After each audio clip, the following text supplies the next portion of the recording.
चलिए दोस्तों, जानते हैं देश दुनिया की 50 बड़ी खबरों को मात्र 10 मिनट में। लेकिन इससे पहले अगर आपने मेरे चैनल को सब्सक्राइब नहीं किया है तो सब्सक्राइब कर ले।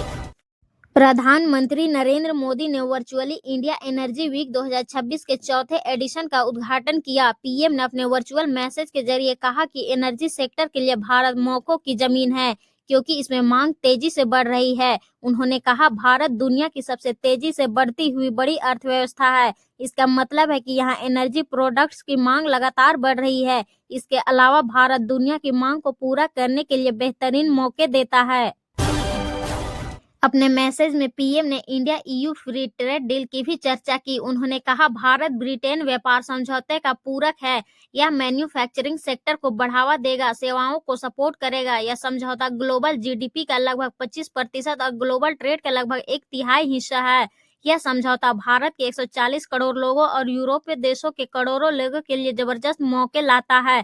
यह लोकतंत्र और रूल ऑफ लॉ के लिए हमारे कमिटमेंट को भी मजबूत करता है।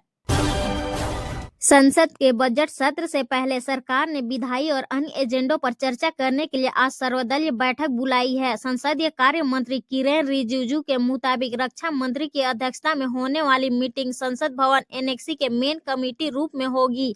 इसमें 35+ पार्टियों के सांसद शामिल हो सकते हैं।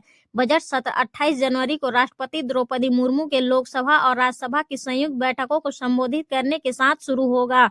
केंद्रीय बजट 1 फरवरी को पेश होगा। इस दिन रविवार है। बजट सत्र के दौरान लोकसभा में राष्ट्रपति के अभिभाषण पर धन्यवाद प्रस्ताव पर चर्चा के लिए अस्थायी रूप से 3 दिन तय है। 28 जनवरी और 1 फरवरी को कोई शून्यकाल नहीं होगा। 2026 का बजट वित्त मंत्री निर्मला सीतारमण का लगातार 9वां बजट होगा। वित्त मंत्री 7.4% विकास दर और अनिश्चित जियोपॉलिटिक्स के बीच 1 फरवरी को लोकसभा में बजट पेश करने वाली है।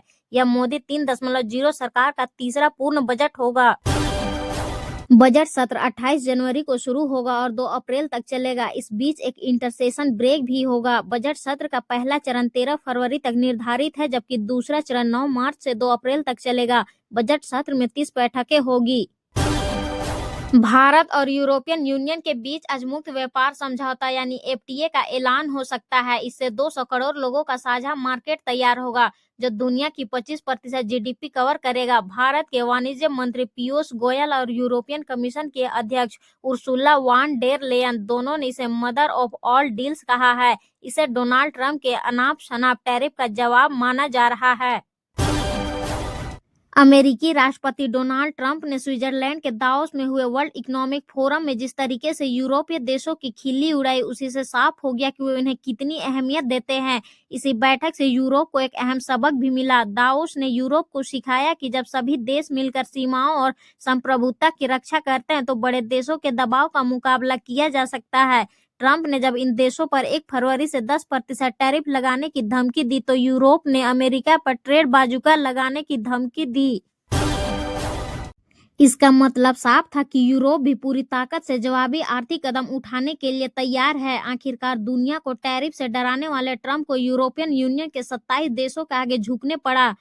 ट्रंप ने ग्रीनलैंड पर भी नरमी बरती और कहा कि इस पर कब्जा करने के लिए ताकत का इस्तेमाल नहीं करेंगे। उन्होंने यूरोपीय देशों पर जो 10% टैरिफ लगाने का ऐलान किया था, उससे भी पीछे हट गए।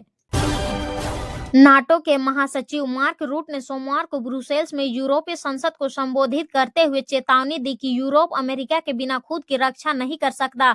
न्यूयॉर्क टाइम्स के मुताबिक रूट ने कहा कि अगर वे वास्तव में अकेले ही ऐसा करना चाहते हैं तो उन्हें अपने रक्षा खर्च को 10% तक बढ़ाना होगा, अपनी परमाणु क्षमता का निर्माण करना होगा, जिसकी लागत अरबों यूरो होगी। अभी नाटो के खर्च में यूरोपीय देशों का कुल योगदान केवल 30% है, जो देशों की जीडीपी का औसतन 2% है। रूट ने ट्रंप के आर्कटिक क्षेत्र और ग्रीनलैंड की मजबूत रक्षा की रणनीति का समर्थन किया। रूट ने यह भी कहा कि उन्होंने ट्रंप को उनकी बढ़ती धमकियों से पीछे हटने के लिए मनाया और ग्रीनलैंड को लेकर समझौते की दिशा में ले जाने की कोशिश की। भारत और यूरोपीय यूनियन के बीच होने वाले फ्री ट्रेड एग्रीमेंट से अमेरिका नाराज हो गया है। एबीसी न्यूज को दिए इंटरव्यू में अमेरिकी वित्त मंत्री स्कॉट बेसेंट ने ईयू पर रूस यूक्रेन जंग को फंड करने का आरोप लगाया। बेसेंट ने कहा कि यूरोप भारत से रिफाइंड ऑयल प्रोडक्ट्स खरीदता है जो रूसी तेल से बने हैं। इससे वह अपने खिलाफ जंग को फाइनेंस कर रहा है। दरअसल भारत और यूरोपीय यूनियन के बीच आज फ्री ट्रेड एग्रीमेंट को लेकर समझौते का ऐलान हो सकता है। ईयू ने इसे मदर ऑफ ऑल डील्स बताया है। यूरोपीय आयोग की अध्यक्ष उर्सुला वॉन डेर लेयन और यूरोपीय परिषद के अध्यक्ष एंटोनियो कोस्टा इसे लेकर केंद्रीय वाणिज्य मंत्री पीयूष गोयल से नई दिल्ली में बात करेंगे।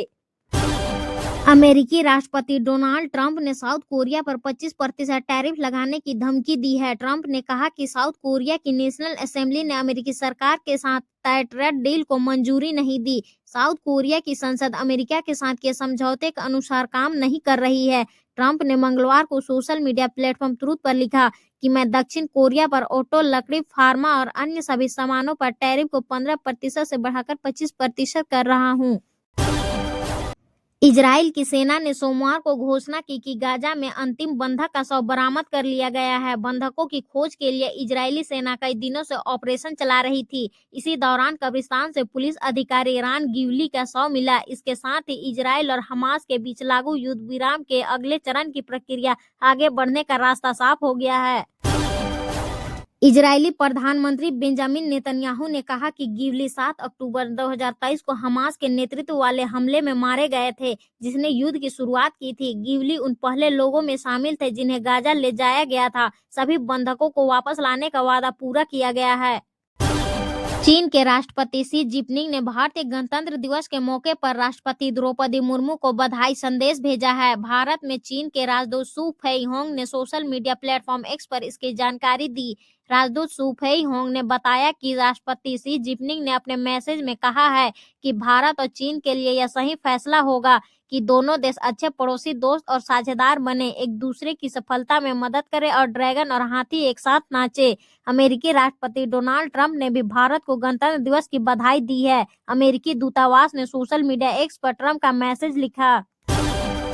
7 फरवरी से शुरू होने वाला T20 वर्ल्ड कप जियो पॉलिटिक्स का अखाड़ा बन चुका है। पहले बांग्लादेश टीम ने भारत में खेलने से इनकार कर दिया, जिसके बाद आईसीसी ने उसे वर्ल्ड कप से ही बाहर कर दिया। अब पाकिस्तान पर नजरें हैं कि क्या वो भी वर्ल्ड कप का बायकॉट करेगा। 26 जनवरी की शाम पीसीबी चीफ मोहसिन नकवी ने बताया कि वर्ल्ड कप खेलने या न खेलने का फैसला इस शुक्रवार या अगले सोमवार तक ले सकते हैं। हालांकि 25 जनवरी को पाकिस्तानी टीम का ऐलान होने के बाद उनका वर्ल्ड कप खेलना लगभग तय माना जा रहा है।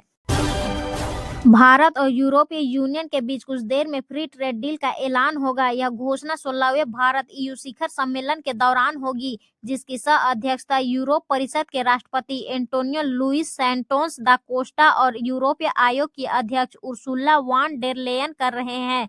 दोनों नेता इस समय भारत के आधिकारिक दौरे पर है और 77वें गणतंत्र दिवस समारोह के मुख्य अतिथि के तौर पर शामिल हुए थे। इस समझौते से व्यापार, सुरक्षा और स्वच्छ ऊर्जा जैसे क्षेत्रों में सहयोग मजबूत होगा।